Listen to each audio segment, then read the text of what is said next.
Boa noite. Vamos esperar as pessoas entrarem na nossa live. Hoje é a 9ª live desde o início dessa quarentena. É uma live da Associação Brasileira do Sono.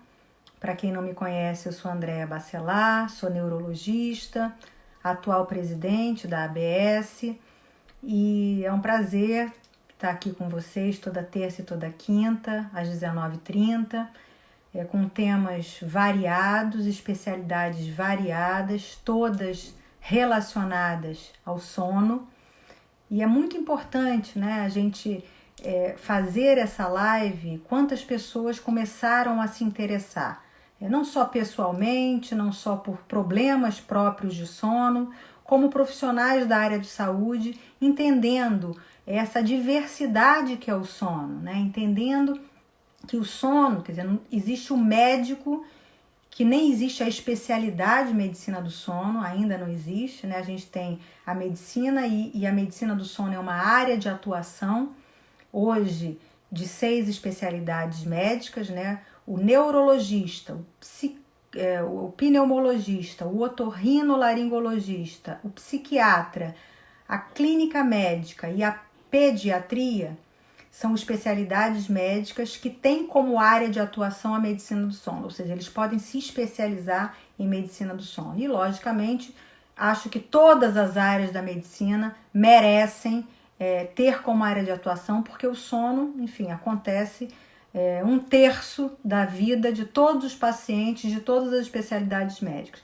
Mas a finalidade dessa live, né, junto com a ABS, é demonstrar que hoje tem psicologia do sono, fonoaudiologia do sono, fisioterapia do sono, os técnicos em polissonografia, os biólogos, né, trabalhando na cronobiologia, na pesquisa experimental tão importante para o conhecimento dos transtornos do sono e para a aplicabilidade desses tratamentos.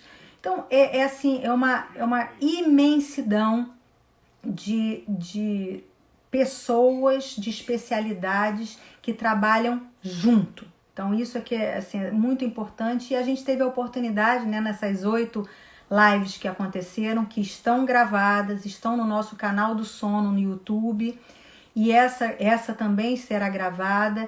Ela fica no IGTV da bio do Instagram e depois vai para o canal do YouTube também.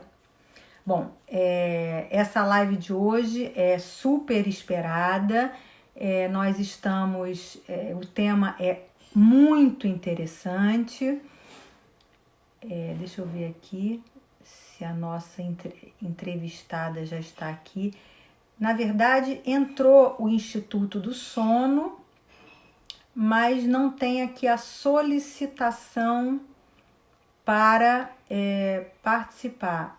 Tem uma solicitação aqui, então vou pedir aqui. Vamos ver aqui. Estou aguardando. Então, a gente vai hoje falar, olha que interessante, ansiedade. Olá! Olá, Andréia, como Tudo vai? bom? Então, Obrigada por esse convite. que eu que agradeço. A doutora Mônica Andersen é a nossa convidada de hoje. A doutora Mônica, ela é professora associada da Unifesp e é diretora do Instituto do Sono. E eu estava falando, Mônica, antes de você entrar, que hoje a gente espera ter o recorde de público das nossas lives, porque esse tema é muito interessante, é muito atrativo. Quando a gente mandava, né, a divulgação dos posts, as pessoas, nossa, não vamos perder.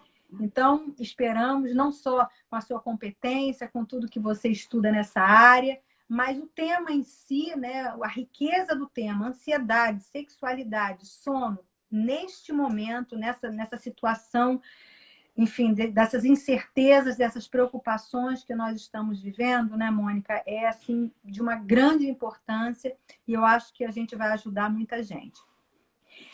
Eu vou deixar inicialmente aqui os comentários, daqui a pouco eu vou dar uma desligadinha, e aí daqui a pouco também vocês podem, né, no decorrer da live, fazerem perguntas, que aí a gente vai colocar aqui para a Mônica também, para ver a interação e a participação. Bom, então, separando esses temas, Mônica, assim, quando a gente fala sexualidade, né, até para as pessoas entenderem um pouco, qual é a abrangência desse termo, né? O que quer dizer sexualidade? Porque a gente fala sexualidade, não é sexo, né? Então, as pessoas têm que primeiro entender isso e aí a gente entra na interseção com o sono.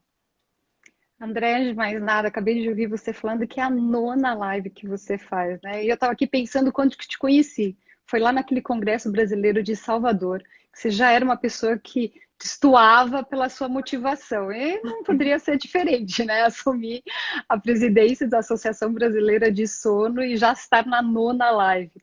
E aposto que você não fez mais porque precisa de mais pessoas e agenda e tudo mais. E cada vez eu acho que essas lives trazem um tema interessante e às vezes até difícil da gente abordar. E uma delas é a sexualidade. As pessoas têm um receio até de falar da sua sexualidade. Eu gostei que você comentou que ela tem muitas faces, para depois a gente pensar na interface com o sono. A sexualidade vai muito além do sexo. Ela é desempenho, ela é desejo, ela inclui um dos domínios da qualidade de vida, que é o bem-estar, que é a qualidade de vida como um todo. A gente entende esses domínios dentro da sexualidade como partes daquele ser. Uma pessoa que não se aceita, ela também tem mais dificuldade de aceitar o seu desejo e reconhecer o que é desejo. Se a gente pensar hoje na mídia que vende, né, uma propaganda perigosa até para os jovens, que a sexualidade é banal, que a sexualidade é fácil, muitas vezes essas pessoas, independente de quem a gente esteja falando, ela se obriga a ter um desempenho, um comportamento que não é aquilo que ela tem. Por exemplo, vamos pôr uma esposa casada há 15 anos, com o mesmo parceiro, ele foi o primeiro parceiro sexual dela. Como que ela olha para esse marido todos os dias? Como que ela vai despertar essa vontade de estar junto, que pode envolver sexo ou não? Às vezes há carinhos que são muito mais de cumplicidade, intimidade, do que o sexo como um todo. E se a gente pensar agora nessa associação com o sono, fica mais difícil ainda. Se a gente tem um terço das nossas vidas que representa a palavra sono, que deveria ser com qualidade. Se ele não está sendo feito de uma forma adequada, com higiene do sono, dentro, né, daquilo que a gente diz de medidas que podem favorecer esse padrão de qualidade de sono, a sexualidade como um todo é comprometida, seja no seu desejo, seja no seu desempenho, na sua eficiência e na sua satisfação. Só para provocar todo mundo que está assistindo aí, Andréia, tem um trabalho que é um dos raríssimos que foram feitos com mulheres, porque nós mulheres temos uma oscilação hormonal que não é só mensal, né? Às vezes até diárias a gente sobe de manhã e desce os hormônios. Como é que querem que a gente tenha o mesmo humor se cada hora a gente está com um nível diferente de hormônio? Exatamente, imagina, você está ali na pandemia, comendo um pãozinho no café da manhã, e chega o parceiro ou parceira falando assim, mais um pãozinho? Ah, não há quem tenha desejo 2 horas depois, né? Mas só para dar uma pitada do que nós vamos conversar hoje nesse tempo, que é assim, um desses trabalhos mais difíceis que foram feitos com mulheres, eles rastrearam por algumas semanas e mediram o tempo de sono delas. E as mulheres que dormiam menos de 6 horas por noite, Andréia, relatavam menos satisfação sexual. E quando tinham atividade sexual, elas diziam ter menos prazer. Isso mostra que não é só o parceiro dando a informação para essa mulher ter motivação sexual. Se ela não tiver o sono de bagagem, ela também não tem essa satisfação, esse prazer. Então vamos agora aprofundar. Como é que um sono ruim, e quando a gente fala sono ruim, né, Mônica, a gente tem uma classificação internacional dos transtornos de sono que a gente tem mais de 100 transtornos de sono. Então, o sono ruim não é insônia ou apneia do sono, quer dizer, são os carros-chefes, são, na verdade, a gente tem 1/3 da nossa população sofre de apneia, enfim, mas ter um sono ruim, o que isso vai interferir, como isto vai interferir na nossa sexualidade? Posso começar pelos homens, pela apneia? Pode, pode. Um estudo do Instituto do Sono mostrou que 1/3 da cidade de São Paulo tem apneia obstrutiva do sono, ou seja, pausas respiratórias frequentes. No caso, isso é uma amostra representativa da cidade de São Paulo. Se a gente pensar exclusivamente nos homens, 40% dos paulistanos têm essa doença que a Andrea comentou muito bem, que é um dos carros-chefes dos laboratórios de sono e um dos mais prevalentes. Se a gente pensar 40% dos homens têm apneia do sono, nós vamos ter uma série de consequências. Normalmente na mídia se fala obesidade, associação com diabetes, alteração de colesterol, triglicérides, mais problemas cognitivos, mais sonolência excessiva. Mas o que é pouco abordado, e por isso que eu gostei tanto quando você fez o convite, André, é da gente falar da sexualidade. Este homem com apneia, ele fragmenta seu sono. 5, 10, 15, 20, mais de 30 despertares por hora, ou seja, ele faz pausas respiratórias que acorda o cérebro dele, faz um despertar e ele sai do sono. Cada vez que ele faz isso, ele fragmenta o seu sono e ele fragmenta e prejudica a liberação do hormônio sexual masculino, que é a testosterona. E essa testosterona é liberada quando a gente sonha. Justamente nessa fase REM, que é o dos sonhos, a gente deixa de liberar mais testosterona para este homem, que é um dos prejuízos da apneia, menos comentado, e aí pode desenvolver disfunção erétil. Por que o que eu digo pode? Porque tem homem com apneia que não tem esse prejuízo sexual, mas a maior parte passa a ter essa redução da motivação. É um homem com menos desempenho sexual e ele, como um todo, começa a sofrer esse prejuízo. E ele fica recatado, ele não tem coragem de comentar isso com a sua parceira. E quando ele vai no médico do sono, da Associação Brasileira de Sono, né, André, que tem que ser um especialista certificado, ele às vezes também tem receio de falar isso com o médico. Então, vai aqui meu alerta para os profissionais da área de saúde perguntarem, e sua vida sexual, como é que vai também? E olha, já tivemos aqui um comentário de um homem que tinha apneia do sono e acordava cansado e também um depoimento que alterava a sexualidade. Verdade. Uma coisa interessante, Mônica, que realmente quando chega um paciente no consultório, porque hoje vem da seguinte maneira, ela que me trouxe, estou aqui por causa dela. Sim. Aí, porque ele ronca. E só veio porque conseguiu o videozinho gravando, porque a pessoa diz que não ronca, né? Essa é a realidade. Não, eu não ronco. Como é que a pessoa pode depor de uma manifestação que acontece quando ela dorme? Quando a gente pergunta, tá cansado, sonolento? Às vezes tem um sim nessas discussões, mas quando a gente fala, você sabia que a apneia do sono pode interferir nas funções sexuais, né? na potência sexual?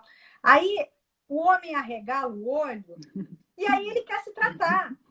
É impressionante como essa interferência. Eu queria que você falasse dos estudos, quer dizer, como é que funciona essa sexualidade para o tratamento. Quer dizer, quanto que o indivíduo só se trata, porque ele não diminui o peso, ele não faz a dieta, ele mal toma o remédio para a hipertensão. E aí, por que quando a gente fala que a sexualidade pode estar comprometida, isso gera, né, um pânico e aí aceita o tratamento? Muito bem apontado, Andréia, que é assim, né? Você fala numa plateia geral ou para os pacientes no consultório que tem que usar esse aparelho maravilhoso que chama CPAP. E qual é a frase que vem de volta, né? Não vou usar, não vou dormir de máscara, não vou conseguir. A esposa, que é um marido ali, né, quieto, sem roncar, mas ela também fica um pouco na dúvida. E aí você diz o valor, aí desiste, a aparência, aí desiste de fato, aí se diz assim, olha, mas vai melhorar a sua vida sexual. Quanto que custa mesmo? Dá para parcelar em 5 vezes, né? E é isso. Por que as pessoas aceitam mais o CPAP quando você fala da vida sexual melhorada? Porque vida sexual é um dos pilares da gente ter uma vida melhor. Ou seja, a vida sexual está atrelada à nossa vida como um todo. E se a gente não dorme direito, você vai ter um prejuízo sexual que pode te afastar do parceiro ou da parceira, pode te dar um problema hormonal. E sexo é vida. Tem várias propagandas por aí, né? Sexo é vida porque as pessoas se sentem vivas. Uma das coisas que a gente observa é quando uma pessoa está apaixonada. E não é só o ato sexual, porque ela está envolvida. E o sono com qualidade faz a gente se sentir mais próximo de alguém, aumentar esse contato físico. Só que a apneia diminui testosterona. Este homem tem menos motivação para sair da cadeira, não quer passear no shopping, não quer fazer interações com a sua família de forma física, ou seja, fazer uma caminhada, um exercício, porque ele tem menos motivação. E na hora que ele vai para a cama com a sua parceira, ele também tem dificuldade, porque ele não consegue, às vezes, ter a ereção peniana. Se ele tem ereção, ele tem, às vezes, ejaculação precoce, ou o fato que é menos comentado na literatura de homens com apneia que tem uma ejaculação retardada, eles demoram muito tempo para conseguir fazer o ato sexual final, que é a ejaculação. E com isso há um desgaste físico que ele já não tem, porque ele está acima do peso, ele está menos motivado, e a demanda para ele conseguir ejacular é muito mais difícil. E ele acaba desistindo do ato sexual porque ele nem consegue chegar até lá. Uma vez veio um paciente para o Instituto do Sono se queixando de mais de 40 minutos que ele tinha o ato sexual, só que ele não conseguia chegar ao orgasmo. E às vezes ele contava que quando ele prolongava isso, às vezes era mais de 1 hora para ele conseguir a ejaculação. No caso, a parceira não tinha o mesmo fôlego, a mesma situação que ele de aguentar, e ela acabava desistindo, o que frustrava ele. E aí se imagina isso dentro de um casamento, como é que fica? E se a gente ainda, apimentando o problema, associa a ansiedade e o confinamento? Quer dizer, como estão a vida sexual e a própria sexualidade individual nessa pandemia, Mônica? Gostei que você trouxe nosso contexto, uma pandemia sem nenhum precedente na história da humanidade. Se a gente imaginar nessa cidade maravilhosa que você mora, Andréia, carnaval, nós estávamos aí, fevereiro, Marquês de Sapucaí, milhares de pessoas, e a gente não conseguia nem no pior dos nossos pesadelos, que dali a alguns dias, durante o carnaval, já houve a primeira morte documentada. E aí, nas semanas seguintes, nós estamos testemunhando o que está acontecendo. Outro dia eu assisti uma live interessante que um senhor diz assim: minha maior vitória da pandemia foi ter saúde e aguentar minha mulher todos os dias. Por que isso? De uma hora para outra, nós fomos confinados e tivemos a obrigação de distanciamento social. Eu não tenho mais a sociedade perto de mim, eu tenho confinamento dentro de uma casa e várias pessoas com personalidades diferentes que só se encontravam de manhã para o café da manhã, e olha lá, e se encontravam à noite para o jantar, e olha lá, agora elas fazem todas as refeições juntas, elas têm que coabitar computador, tablets, celulares, espaços. Enquanto você está nessa live, os filhos estão aí distribuídos pela casa. Como fazer isso sem gerar ansiedade? Praticamente impossível. E a ansiedade, ela libera situações no nosso corpo de neurotransmissores, de hormônios que prejudicam o meu sono. Prejudicando o meu sono é aquela cascata do início da minha fala que vai levar, em última instância, até problema sexual. Tendo problema sexual, eu crio mais ansiedade, que me leva a dormir menos, e com isso eu tenho hormônio de estresse, que é o cortisol, eu tenho baixa da serotonina, que me dá um bem-estar incrível, só que na pandemia tá todo mundo com serotonina rebaixada. E eu vi algumas lives que você propôs, mais incidência de luz. Mora num apartamento, não tem como descer para áreas comuns, fica perto da janela. A gente tem que manter regularidade do nosso ciclo vigília-sono, incidência de luz, alimentações no mesmo horário e ainda conversar entre os familiares, onde começa meu espaço e termina no seu. E entre o casal, isso é muito difícil. Então, parabéns para os casais que saíram da pandemia ainda casados e sem divórcio, né? Infelizmente, a realidade que a gente já está vendo é que o número de pedidos de divórcio aumentou muito, né? Porque é isso, conviver, abdicar, né? Quando a gente casa e está ali no Abdicar. padre, né? Quando a gente casa e está ali junto, o padre fala: você está querendo, você irá fazer o outro feliz?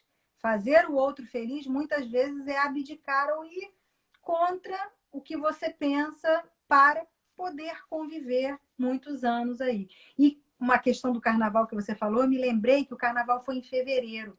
Muitos anos o carnaval é em março. Imagine 1 milhão, 2 milhões nesses blocos, nesses trios no carnaval. Eu acho que o número de óbitos a gente ia bater o recorde de todos os países aí, né?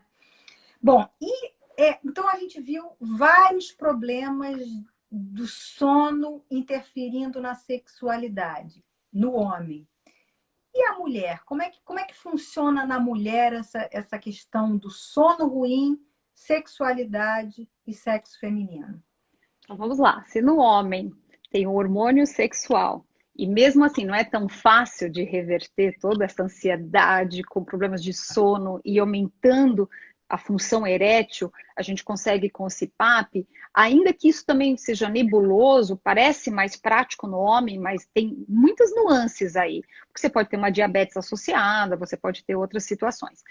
Agora, na mulher, aí se agrava tudo, né, Andréia? Porque assim, nós temos vários hormônios, que um sobe e o outro desce. Nós temos várias fases da vida. Tem a menarca, a primeira menstruação. Aí a mulher entra na vida reprodutiva. Aí ela pode ter um filho, 2 filhos, 3 filhos ou não ter filhos. Aí Ou ela quatro entra na... filhos? Ou 4 filhos. Aí ela tem a menopausa, que bagunça tudo, e depois ela entra numa fase mais estacionando os seus hormônios. E como eu mencionei, ainda em tom de brincadeira, mas os nossos hormônios são muito complicados. Você acorda de manhã, às vezes, você se sente uma Gisele Bündchen, né? Você fala, hoje estou poderosa. Na hora do almoço, você já se acha meio próxima de uma bruxa. No final do dia, uma uva passa. E à noite você fala, não consigo dormir, eu sou infeliz, essa pandemia está acabando comigo, olha meu cabelo, eu engordei. E a mulher, ela tem muita dificuldade mesmo de ter esse equilíbrio hormonal e isso repassa no sono. Então, o que a gente pode imaginar? Se eu tenho uma situação complexa de uma rede hormonal e sexo também passa por hormônios, a sexualidade dessa mulher está comprometida. Então, assim, um dos domínios da sexualidade, o desejo, é um dos mais difíceis das mulheres conseguirem manter ele estável. O desejo realmente é o que mais oscila, mais até do que a satisfação sexual. O desejo, só para você ter uma ideia, Andréia, tem um trabalho muito bonito da psiquiatra Carmita Abdo, que ela mostra que 54% das mulheres no Brasil não relatam desejo sexual. Então, você imaginar mais que da metade de 10, então de cada 10 amigas que a gente tem, quase 6 amigas não têm desejo, isso já mostra a complexidade disso. Aí, se a gente sai do desejo e parte que a mulher tenha desejo, aí você tem a satisfação sexual. E aí envolve quão relaxada ela está. Se ela está ansiosa, esquece satisfação sexual. Você tem que reduzir o estresse, porque estresse é cortisol. O cortisol briga com os hormônios que são da satisfação sexual e das substâncias centrais. A gente vai ter conflitos muito complicados. E o sono quebra tudo isso daí. Então, o que a gente tem que fazer? Relaxar. Como relaxar em pandemia? Primeiro, a sugestão que eu faço, que eu dou, é manter a regularidade do seu sono. Mantendo essa regularidade, a dinâmica familiar, a dinâmica conjugal. As pessoas não gostam muito do agendamento para atividade sexual entre um casamento, mas eu tenho lido alguns trabalhos mais recentes dizendo que assim como a gente colocava uma reunião na nossa agenda, a gente tem que colocar um momento a dois. Momento da mãe com o filho, da mãe com a filha, do pai com o filho, que a gente tem que pôr isso, porque por ser família a gente acaba deixando para segundo plano. tudo é mais importante, todas as demandas, todas as lives, todas as tarefas online que a gente está fazendo, mas que o momento a dois é muito importante. E isso faz com que a ansiedade seja um pouquinho mais amenizada, que faz meu dia melhor. De novo, não precisa ser só o ato sexual. Um casal que pode deitar na cama, de camisola, de pijama, fica ali se tocando, um carinho no cabelo, lembrando os velhos tempos, assistindo um filme juntos, pipoca, liga uma lareira, olha quanta coisa boa que dá para fazer, que continua sendo cumplicidade, e isso faz com que a gente consiga sair dessa pandemia, né? Se Deus quiser, o melhor possível em termos de integridade física e psíquica. Mônica, tem uma pergunta aqui interessante, que é o seguinte: o parceiro do paciente que ronca e tem apneia, não é o paciente em si, o Uhum. parceiro, também pode ter alteração da sua sexualidade? Sim. Muito boa essa pergunta. A gente fala muito, paciente com apneia tem problema sexual. É, A mulher com insônia tem problema sexual. Agora, vamos imaginar a esposa de um senhor que ronca 75 decibéis, que é equivalente a um caminhão, que faz 30, 42 pausas respiratórias por hora, e ela escuta aquele movimento, né? E ela fala, agora que ele vai morrer. E ela fica atenta ao sono e às pausas respiratórias desse parceiro, que fragmenta o sono dela. Ela já vai para a cama preocupada, porque ela tem anos de amor, de respeito, família, e ela fala, uma hora ele vai morrer. E essa mulher, ela acaba tendo fragmentação do seu sono, ela não tem um sono consolidado, e ela acorda de manhã cansada, e ela vai ter todos os prejuízos da privação de sono, entre elas rebaixamento dos hormônios importantes para ela ter desejo sexual. Fora isso, ela carrega fadiga, privação de sono leva ansiedade, volta aquela cascata de novo. E a questão de reposição hormonal? Como é que é lógico que na menopausa a testosterona da mulher também, né, fica bem limitada. Tem a própria questão da idade, de você se aceitar lá com 50, 60 anos, muitas vezes com o mesmo parceiro, por longa data. Quer dizer, como é que a gente mantém viva essa sexualidade, essa aceitação do próprio envelhecimento, né? Porque hoje o culto à beleza, né? A mulher não pode ter uma ruga, tem que botar um monte de botox, um monte de preenchimento, um monte de coisas. Como é que fica hoje nessa concepção de beleza esse envelhecimento da mulher? André, você disse uma palavra que eu acho que responde tudo: aceitação. Se aceitar os 20, se aceitar os 30, se aceitar os 50, se aceitar os 60. É impossível aos 60 ter fibras de colágeno dos meus 20. Se a mulher aceitar que ela vai ter essa famosa gordurinha aqui, que é uma das características que vem com a idade na mulher e associada com a menopausa, aquela gordura do sutiã que mulher nenhuma gosta. Mas se a gente aceitar que isso é um processo de transformação e que ela é permanente, pode fazer plástica, pode fazer medidas estéticas, eu nem estou aqui para dizer a favor ou contra, mas ela tem que aceitar. Ela tem que aceitar tanto o procedimento ser necessário, se ela quer, como aceitar a situação de um envelhecimento sem nenhuma interferência externa. Se aceitando, diminui a ansiedade, os hormônios do estresse ficam reduzidos e pode-se procurar, nós temos, né, no Instituto do Sono uma ginecologista do sono, a doutora Helena Schuh, que ela trabalha justamente isso, essa fase da menopausa, que vem com situações fisiológicas que a mulher não está necessariamente informada ou preparada. Ressecamento vaginal é uma delas.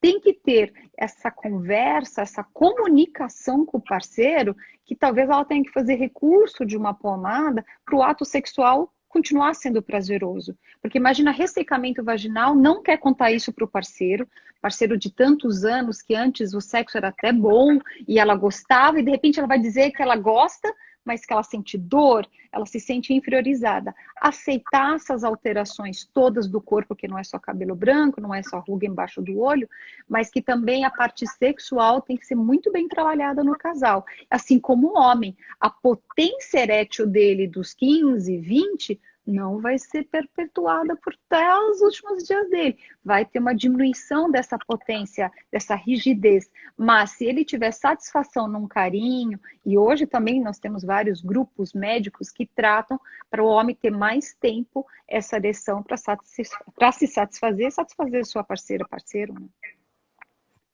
Então, eu poderia afirmar que um bom sono melhora o sexo, a nossa sexualidade, a nossa relação sexual e vice-versa.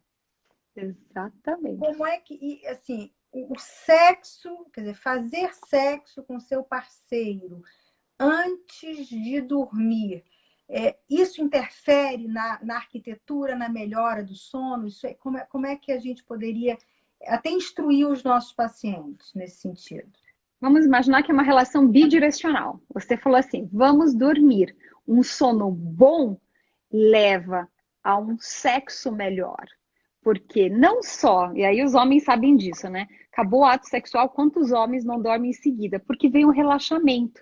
O sono após o sexo, ele tem mais sono de ondas lentas, Andréia. Mais a fase N3. Por isso que é tão prazeroso se dormir bem depois de um ato sexual. Se tiver prazer associado, aí a gente tem algumas substâncias, como por exemplo a dopamina, a serotonina, que são indutoras de sono. O sexo com satisfação sexual leva a um sono melhor. Um sono melhor, adivinha o que acontece? Normaliza meus hormônios, diminui a minha ansiedade, me dá mais autoestima, me dá mais plenitude, mais alegria, que me faz viver melhor com o meu bem-estar, com a minha situação cotidiana, que eu vou dormir com mais facilidade, e eu dormindo com mais facilidade, você tem esse feedback positivo que a gente chama. Se quebrar um deles, aí a gente começa a ter problema. E nessa pandemia é isso que tem acontecido. Os casais estão muito próximos, café da manhã, almoço, jantar, é a atividade das crianças, é a atividade da casa, né, doméstica que tem que ser feita. Se não houver muito diálogo, companheirismo, o sexo ele vai ficar para terceiro, quarto plano. Quando sair da pandemia, como você mencionou muito bem, os divórcios estão aumentando já. A gente tem que sair da pandemia com muita saúde, muito altruísmo, muita parceria na sociedade. Eu vejo, né, exemplos de vizinhos que se ajudam em prédios. Eu acho que está sendo uma lição para a humanidade como viver dentro de casa em confinamento e distanciamento dos meus entes queridos. Isso é uma lição. E voltando à palavra sono, se a gente dormir melhor, a gente tem uma integridade do sistema imunológico, vai levar uma vida sexual ainda durante a pandemia e todo mundo sair bem da melhor forma possível. Tem uma pergunta perguntando sobre privação de sono e sexualidade. Ah, essa é a minha menina dos olhos, né? Minha linha de pesquisa principal. A privação de sono, ela prejudica de uma forma geral o nosso organismo e também acaba afetando a humanidade em termos de mais acidentes de avião, mais acidentes de carro, e isso é motivo de outras lives, né? A privação de sono diminui a testosterona nos homens, diminui estrógeno nas mulheres. Isso que a gente tem de conhecimento. Por que eu falo isso? É difícil dar sono e sexualidade, porque sexo, como a Andrea começou muito bem na live, não é só a gente pensar numa penetração ou numa masturbação. O sexo envolve vários fatores. Como eu me deito, como eu me aceito, qual o meu desejo, tudo isso vai mudando. E a privação de sono, mudando um dos meus hormônios, já é suficiente para alterar o meu desejo, por exemplo, estrógeno nas mulheres. No caso dos homens, a redução de testosterona, um dos primeiros trabalhos, Andréia, foi feito com residentes da medicina que estavam ali, você sabe muito bem, né? Não dormindo nada por 2 anos, plantão, plantão, plantão. E eles compararam os homens residentes com homens que trabalhavam no mesmo hospital, ou seja, não tinha variação de ambiente, só que durante o dia. E eles mostraram que chegava a ter homens com hipogonadismo, mostrando a gravidade da privação de sono sobre os hormônios em particular. Tem aqueles estudos das comissárias, né? Como Sim. o fato do jet lag, da privação de sono, de trabalho em turno, porque ali também tem tudo junto, né? Tudo. Ela trabalha em turno, tem o jet lag, tem a privação de sono também. e como mudam os hormônios que elas passam a não menstruar mais, né? Passam meses sem menstruar e, logicamente, interfere diretamente na sexualidade. Uma pergunta assim que me veio agora, porque a gente fala tanto do que fazer na pandemia para essa população. Então, a gente fala muito dos horários, da higiene, de fazer esse novo hábito, né? De tentar o exercício físico, tomar o sol, evitar a cafeína, mesmo que o horário mude, que a gente acorde mais naquele horário. Uhum. E o que a gente poderia propor em termos de sexualidade, nem que fosse um estímulo, uma tentativa. Já estamos há 3 meses, né? Daqui a uma semana faz 3 meses que nós estamos nessa nova realidade. E algumas pessoas não estão aguentando, não estão se aguentando e não estão aguentando o outro. Então, o que em termos de sexualidade a gente poderia agregar? Eu sei que a gente não tem trabalho sobre isso, pandemia é uma coisa nova, nós estamos escrevendo, né, essa história, a gente está escrevendo como a doença se manifesta, como se trata essa doença, os efeitos colaterais que eu chamo da Covid-19 na nossa população, insônia, depressão, burnout, estresse pós-traumático, os profissionais de saúde terão muito problema de saúde mental, né? Sim. Enfim, o que a gente pode ajudá-los em termos de sexualidade, Mônica? Gostei da pergunta provocativa, se você me permite, André, pelos anos que a gente se conhece. Então, assim, assim, completamente empírico, porque não tem estudo. Até 3 meses atrás, a gente só tinha ouvido falar de um vírus na China. Ele atingiu a humanidade. Assim, empiricamente aqui falando, a minha sugestão é fazer algo, vamos imaginar aqui, eu vou chamar de uma mulher Maria e um homem João, tá? A minha sugestão é que J vem antes de M, então vamos começar com João. Ele vai relatar para Maria aquilo que ele gosta muito em termos de intimidade e ou sexualidade. E na primeira noite ela vai satisfazer o que o João, gosta. Eu gosto assim, eu gosto assado, até para melhorar essa comunicação. Porque às vezes passam-se 15 anos de um casamento e depois de muito tempo você fica até sem graça de dizer aquilo que você não gostava, aquilo que você gosta. Então, minha sugestão para a noite 1, aí que é possível, o J vai falar para a M o que ele gosta. Na noite seguinte, a vez da M, Maria, ela vai relatar para o João aquilo que ela gostaria. E na terceira noite, isso não precisa ser consecutivo, isso é conforme permite, né, a dinâmica familiar, os dois vão tentar se somar. E pode ser João com João, pode ser Maria com Maria, e assim, a ideia é que a gente converse até mais sobre sexo. Porque se falar sobre meus anseios, os meus medos, imagina uma mulher que está com medo de engravidar nessa fase. E ela não usava preservativo com seu parceiro, porque muitos anos juntos. Mas agora ela está com medo de engravidar por causa desse vírus que está solto aí, que a gente não tem estudos diferentes de Zika sobre as consequências no feto. Tem um trabalho de transmissão vertical feito na França de uma menina de uma jovem de 23 anos. É o único caso que a gente tem de transmissão vertical até hoje, né? Com o Covid.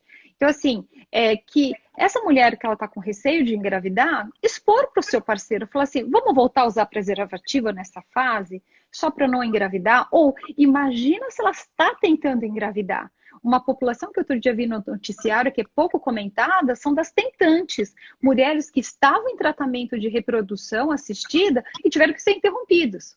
Então, nós temos a sexualidade, ela passa por vários contextos que estão acontecendo na pandemia. Então, a minha sugestão é um jogo picante, de alguém falar um dos lados, né? E o outro tentar satisfazer, porque satisfazer, como você falou bem no matrimônio, no casamento, não é abdicar para tentar fazer o outro feliz. Vamos tentar fazer o outro feliz e dar, que a gente chama de empatia, também tem relação com a nossa satisfação até sexual. Gente, então, olha, uma dica nova que a gente não colocava ali, né, nas dicas, né, do sono, mas que faz parte, a sexualidade faz parte. A gente nasce e a gente tem a fase oral, a fase anal, a fase... Não tem isso tudo, né? A gente não aprende isso tudo na infância, na adolescência, o autoconhecimento. Então, acho que a gente tem que acrescentar isso aí, sim, que é extremamente importante. Quando a gente tem o nosso bem-estar, quando a gente está satisfeito, quando a gente satisfaz o nosso parceiro, isso também gera bem-estar, né? O mesmo bem-estar que eu acho que quando a gente tem, quando a gente faz uma caridade, né? Quando você ajuda o próximo agora nessa pandemia, né? A gente vê inúmeros movimentos, é aquela sensação, né? Aquela ocitocina que é liberado por você estar ajudando o próximo ali. Então, eu acho ótimo, eu acho muito interessante a gente estar falando sobre isso. Agora, você que estuda muito sexualidade, Mônica, essa epidemia de vários gêneros e várias formas do gênero, de você reconhecer a sua identidade de gênero, que não necessariamente é o gênero de sexo que você nasceu, homem, mulher. Lógico, associado a essa ausência do preconceito, quer dizer, as pessoas hoje têm uma aceitação muito maior, mas eu vejo, às vezes, como um grande exagero, né? Essa forma que, sinceramente, às vezes eu acho que existe até uma promiscuidade. Uma coisa é você não se identificar no corpo de mulher e você achar que você se sentir um homem, e vice-versa. Ou você ser homem e ter prazer e gostar de outro homem, ser mulher e gostar e ser homossexual ou homoafetivo. Mas você que estuda muito essa questão de sexualidade, como é visto, né, esse grande percentual de gêneros, de formas e de experimentos, né? Eu não sei o que eu sou, eu tenho que experimentar, é isso, é aquilo. Como é que você vê isso tudo? Vamos lá. Ao nascer, a gente tem XX ou XY. Ao decorrer dos anos, e aí vem influência de hormônios, que a gente chama de epigenética também, porque tem a genética, mas também tem o ambiente, as influências externas, podem sair várias opções, certo? Que é por isso que as letras vão aumentando. Mas a gente começou com XX ou XY. Depois a gente abre esse leque. Abrindo esse leque, eu concordo com você que hoje tem inúmeras opções. E os termos ficam até difíceis de serem acompanhados. Assim, tem tantos estudos mostrando que começam lá atrás, como estudos que começam na epigenética, ou seja, o ambiente poderia ter um fator importante sobre a minha genética. André, o que eu costumo dizer é assim, a pessoa é feliz, ela é feliz como? Sozinha? Com uma outra pessoa? Ela é feliz como outra pessoa? Com XX, XY?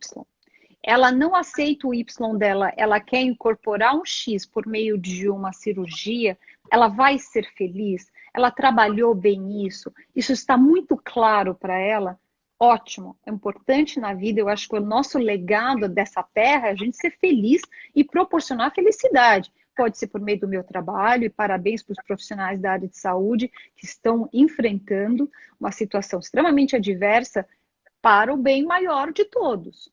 Se nós sairmos dessa terra felizes, eu acho que fica valendo a mensagem. Só que para ser feliz eu não posso desrespeitar. Independente do XX ou XY, agressão social é complicado. Por exemplo, agredir o outro por causa de uma escolha. E eu concordo que também, às vezes, há o exagero que a gente pode chamar até de promiscuidade.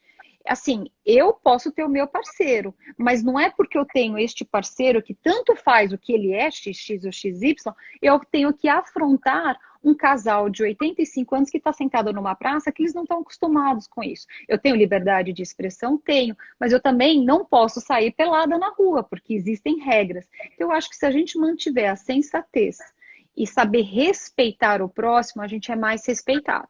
Eu acho que com isso essa troca fica melhor.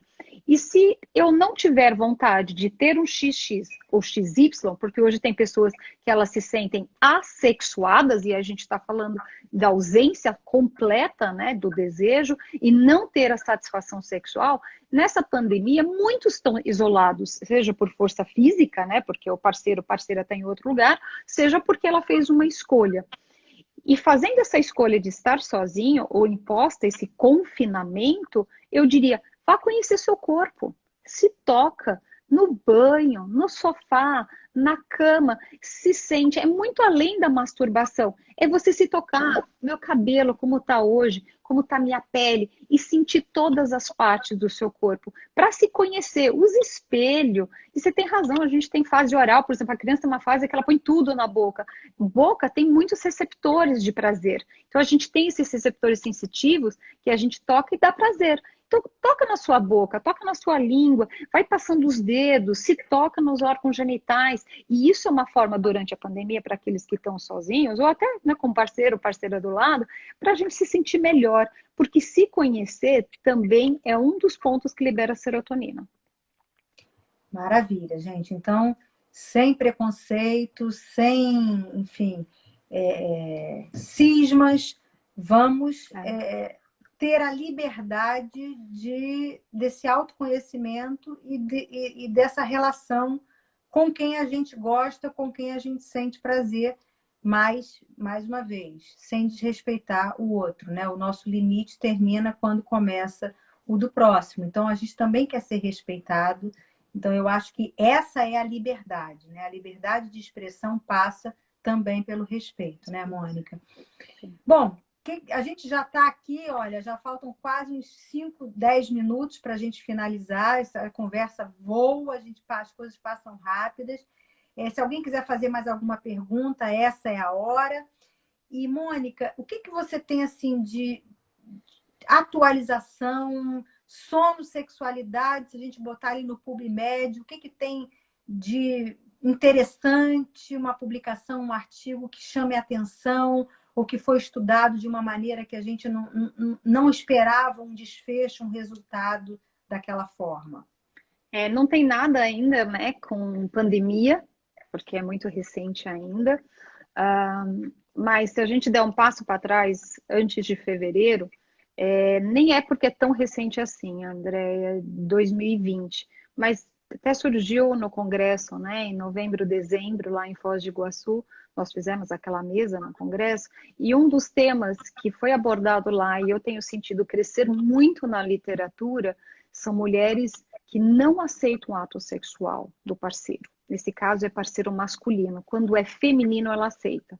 E o motivo maior, tem algumas mulheres com aversão ao pênis. Elas não conseguem imaginar a penetração. E eu falo imaginar, é literalmente imaginar. O fato dela pensar e imaginar o ato de penetração, ela tem taquicardia, liberação de substâncias que ativam o corpo dela no sentido negativo.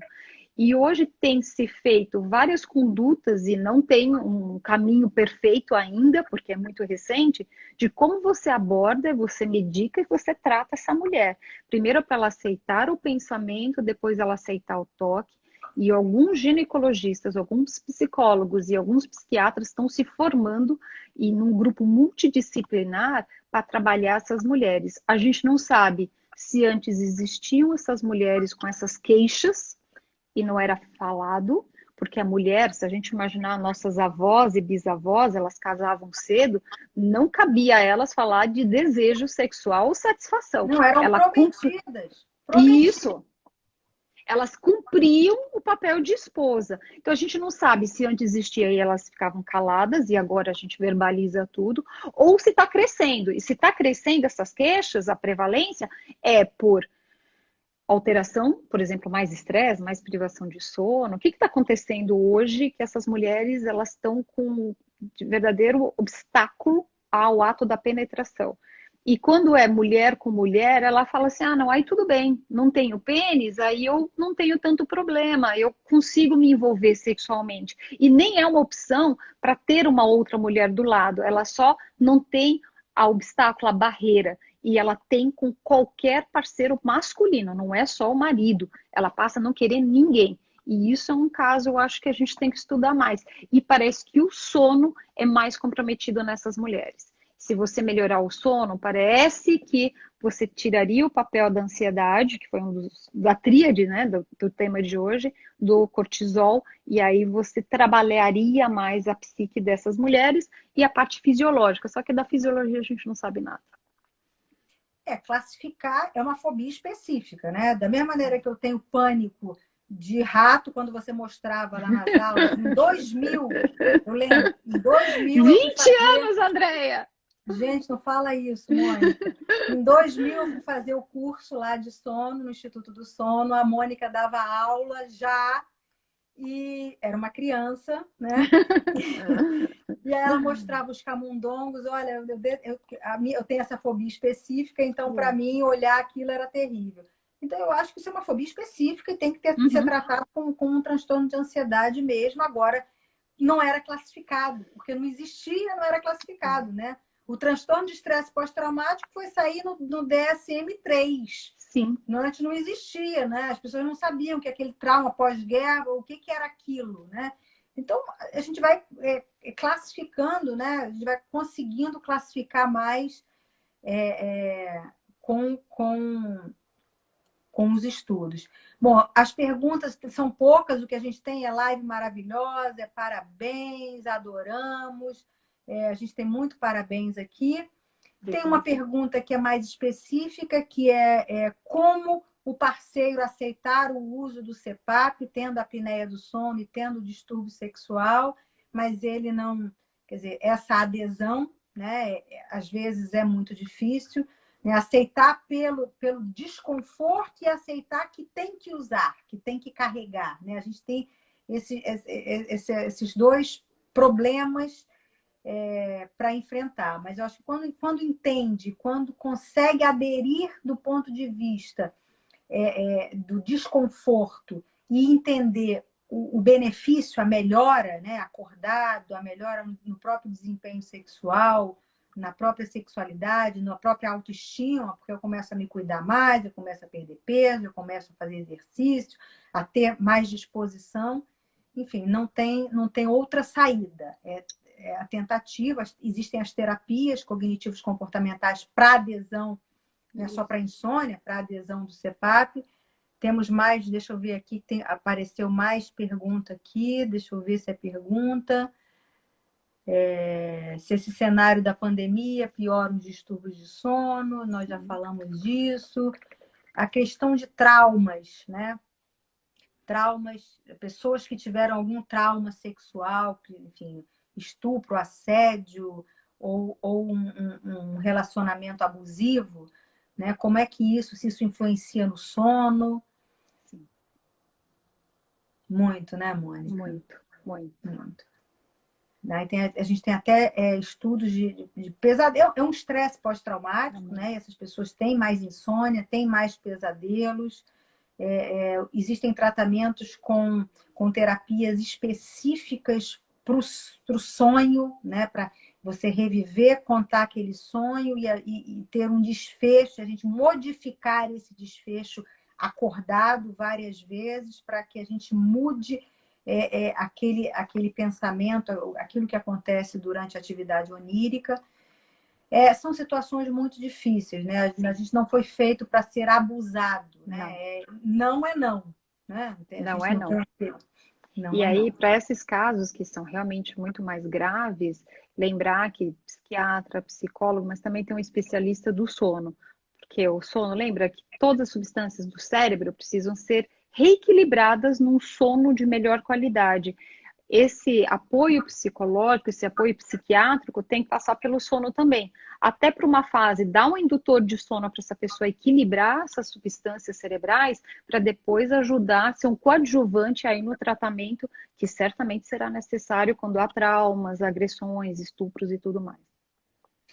Poxa, Mônica, olha, o tempo passou, a gente nem sentiu. Foi muito bom, né? Muito elucidativo. É um tema que é muito pouco falado, muito pouco estudado. E você sempre brilhante. Eu agradeço muito. A gente teve sempre 70, 80 pessoas o tempo inteiro participando, né? Então, eu te agradeço muito. Foi muito bom. E até a próxima. Até a próxima, André. Outro dia, uma colega do Rio de Janeiro falou assim: você pode indicar uma clínica aqui de sono no Rio? E eu falei, tem uma muito boa, né? E eu ia falar, né, Bacelar, quando eu recebo o laudo, adivinha onde ela tinha feito? Com você, né? E aí eu falei assim, o que é muito legal ver que antes de eu sugerir, a sua clínica já é referência. Parabéns pela sua motivação. A gente se conhece há 20 anos. Eu lembro de você em Salvador, assim, recém-ingresso no mundo do sono, mas super atuante. Quem diria 20 anos depois, agora vai sediar o Congresso Mundial. Tomara que, né, em 2021 a gente possa 21, fazer. Vai ser o sem melhor pandemia, congresso, com sem pandemia. certeza. E se alguém Vamos pode fazer. fazer um bom congresso no Brasil, no nível mundial, é você, Andréia. Obrigada pelo Ah, convite. e olha, você sabe que eu estou nessa por sua indicação. Então, eu sei que você também está por trás e eu só aceitei porque eu tenho esse background, senão não teria aceito. Você tem um background excepcional. E aí, eu geralmente termino desejando boa noite de sono. Hoje eu acho que eu vou desejar uma boa noite de sexo, sozinho ou acompanhado, para a gente dormir Opa! melhor. André, obrigada pelo convite. Um abraço a todos. Eu que agradeço. Um beijão, Um beijo. Mônica. Até mais. Tchau. Muito bom, né, gente? Muito bom a gente se aprofundar, né, entender tecnicamente e também colocar as nossas emoções, né? Eu agradeço a presença de todos e nós já estamos na quinta-feira, até terça-feira que vem, às 19h30, tá? Muito obrigada e novamente será gravado, vai estar no IGTV daqui a pouquinho e depois no nosso canal do YouTube. Um beijo, tchau, até terça.